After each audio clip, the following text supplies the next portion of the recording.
Food ফারিস্তা যেমন রান্না খাওয়ার গল্প বলে, তেমন বেড়ানোর গল্প, একটা শৌখিন জীবন যাপনের গল্প তুলে ধরার চেষ্টা করে। এবারের এপিসোডে আপনাদের জন্য নিয়ে আসছি দ্য বেঙ্গল প্যাডেল।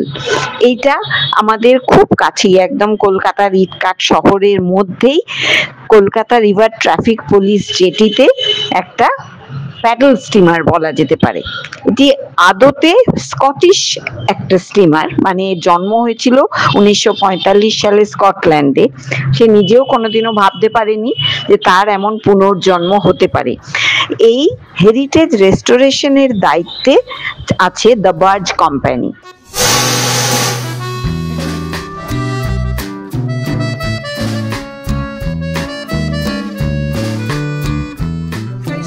বলেছিলাম যেরকম যে ফুড ফারিস্তা যেরকম খাবার চ্যানেল, রান্নার চ্যানেল, এবং সেই সঙ্গে সঙ্গে বেড়ানো এবং নানাভাবে শহরটাকে জানা, নতুন নতুন দেশকে জানা, সেই সব নিয়েই ফুড ফারিস্তা। আজকে আমরা এসেছি বেঙ্গল প্যাডেল। এই আমাদের গঙ্গার উপরই এক ঐতিহাসিক জায়গা বলা যেতে পারে। এটা অনেক পুরনো জাহাজের ইতিহাস এবং যা কিছু সম্পর্কে জেনে নেব আজকে। আমার সঙ্গে এখানে আছেন মুকুল সিংহি। তো over to you, Mukul. You just explain to my viewers. So, thank you so much for introducing me. Welcome aboard the Bengal Paddle. It is the only surviving paddle steamer in India now.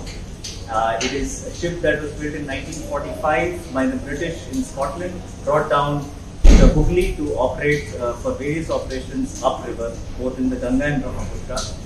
We have restored this vessel in 2022 and opened it to the public for its consumption. On board the vessel, we have maintained all the original machinery, including the actual steam engine, the last surviving one in the country, along with various other surprises. We also have an under-deck museum, which is the only one of its kind, the first riverine museum in India, dedicated to the river Hooghly and mankind's efforts to tame this river with the advent of an evolution of technology, as well as the various efforts that people have put, an empire's effort on this river over the years. So we welcome each and every one of you to one of our lovely events through the Barge Company, which is how we run these events. Thank you so much. আমরা মিউজিয়ামটাও দেখেছিলাম, কিন্তু naturally সেখানে ছবি তোলার কোনো রকম permission নেই, তাই সেইটা আপনাদের দেখাতে পারলাম না। সংক্ষেপে ইতিহাসটা শুধু শুনিয়ে দিলাম। সত্যি এটা দেখার মতো জিনিস, এবং আমি এখানে তো এসেছি ফুড ফারিস্তার জন্য এবং আমার সমস্ত ট্রাভেলওয়ালার সদস্যদের নিয়ে ঘুরে দেখানোর জন্য আপনাদের সঙ্গে, তাই শেয়ার করে নিচ্ছি। চলুন, আরো অনেক কিছু দেখার আছে।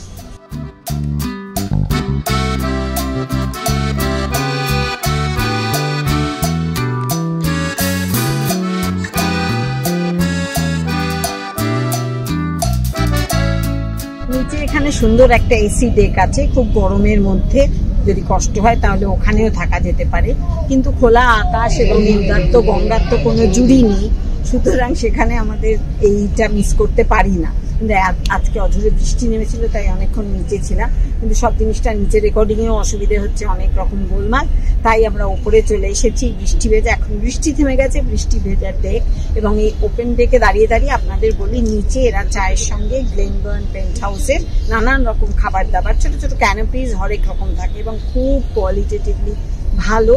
কি কি খাবার পাওয়া যায় শুনুন। এখানে দার্জিলিং এর নানান রকম চা, আর্ল গ্রে আছে, ইংলিশ ব্রেকফাস্ট আছে, পিওর দার্জিলিং টি যেটা আমি খেলাম, অসম্ভব ভালো। কফিও থাকে এদের, আর তার সঙ্গে ছোট ছোট পিৎজা আছে, স্যান্ডউইচ আছে, টার্ট আছে, কর্ন টার্টও আছে, আবার ক্যারামেলাইজড অনিয়ন টার্ট, খুব ভালো খেতে, ছোট মুচমুচে এবং জিনিসটা অসম্ভব সুন্দর।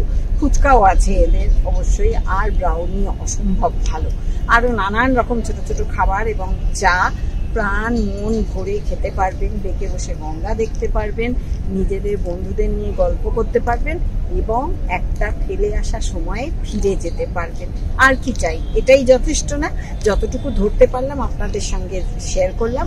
আর যদি যেতে চান তাহলে আমার যে ট্রাভেলওয়ালার সঙ্গে যোগাযোগ করুন, আমার সঙ্গে যোগাযোগ করুন, তাহলেই আমার হাত ধরে, ট্রাভেলওয়ালার হাত ধরে চলে আসবেন। খবর পাবেন ফুড ফারিস্তার মাধ্যমে, বেড়াতে হবে ট্রাভেলওয়ালার সঙ্গে।